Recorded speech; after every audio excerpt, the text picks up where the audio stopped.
പ്രിയ പ്രേക്ഷകർക്ക് നേഷൻ ന്യൂസിലേക്ക് സ്വാഗതം. ഇന്ന് ദ സിനിമ ടാക്കീസ് ചർച്ച ചെയ്യുന്നു ഒരു പുതിയ സിനിമയെക്കുറിച്ച്.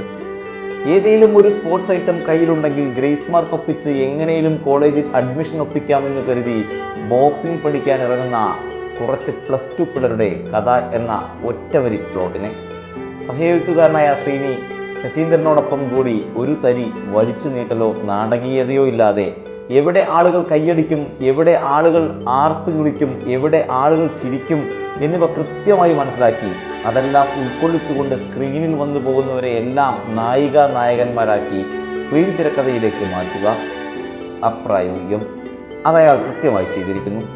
തിരക്കഥ ആവശ്യപ്പെടുന്ന കഥാപാത്രങ്ങളെ 101% പെർഫെക്ഷനോടെ കൊള്ളാനാകുന്ന താരങ്ങളെ കണ്ടെത്തുക വളരെ ബുദ്ധിമുട്ടുള്ള കാര്യമാണ്. അതിൽ അദ്ദേഹം വിജയിച്ചു. ക്യാമ്പ് നടത്തി അവർക്ക് തിരക്കഥയിലെ കഥാപാത്രങ്ങളുടെ ശരീരഭാഷ നൽകുക വളരെയേറെ ബുദ്ധിമുട്ടുള്ള കാര്യം. അതിലും അദ്ദേഹം വിജയിച്ചിരിക്കുന്നു. എത്രയും രാജ്യം വിൽക്കുന്നോ അത്രയും മൂർച്ച കൂടുന്ന വിഷ്ണു വിജയിനെ കടഞ്ഞെടുത്ത് അയാളിൽ നിന്നും സിനിമ ഡിമാൻഡ് ചെയ്യുന്നതിലും കൂടുതൽ ജീവനുള്ള സ്കോറുകൾ ഊട്ടിയെടുക്കുക ബുദ്ധിമുട്ടുള്ള കാര്യം. അതിലും അദ്ദേഹം വിജയിച്ചിരിക്കുന്നു. ജിംഷി ഖാലിദിനെ കൊണ്ട് ആലപ്പുഴയുടെ സൗന്ദര്യവും ബോക്സിംഗ് റിങ്ങിന്റെ വീതിയും ആവേശവും ഒപ്പിയെടുക്കുക. ഒടുവിൽ പടം കഴിഞ്ഞ് കാണികളെ കൊണ്ട് കയ്യടിപ്പിച്ചും ചുണ്ടിൽ ഒരു ചിരിയിൽ ഫിറ്റ് ചെയ്ത് തിയേറ്ററിൽ നിന്നും ഇറക്കി വിടുക. ഖാലിദ് റഹ്മാൻ മാജിക്, ആലപ്പുഴ ജിംഖാന, വൻ പടം. റേറ്റിംഗ് പറയുകയാണെങ്കിൽ നമുക്ക് 5-ൽ 4.5 കൊടുക്കാം.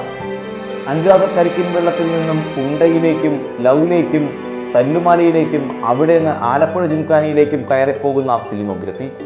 എന്തൊരു മനുഷ്യനാണ് അയാൾ. ഏറ്റവും നല്ല സിനിമ. കുറച്ച് കാലങ്ങൾക്ക് ശേഷം കണ്ടതിൽ വെച്ച് വളരെയധികം ഇഷ്ടപ്പെട്ട സിനിമ തന്നെയായിരുന്നു ആലപ്പുഴ ജിംഖാന. ഏവരും തിയേറ്ററിൽ തന്നെ പോയി കാണുക, സിനിമ കണ്ട് ആസ്വദിക്കുക. ഓരോ ഫ്രെയിമിലും ഓരോ അഭിനേതാക്കന്മാരും നായകന്മാരായി തോന്നിയേക്കാം. അതൊരു തരം കഴിവ് തന്നെയാണ്. വളരെ നല്ല ഒരു sporty movie Alappuzha gymkhana. Nation news live, സത്യം, ചരിത്രം, വർത്തമാനം.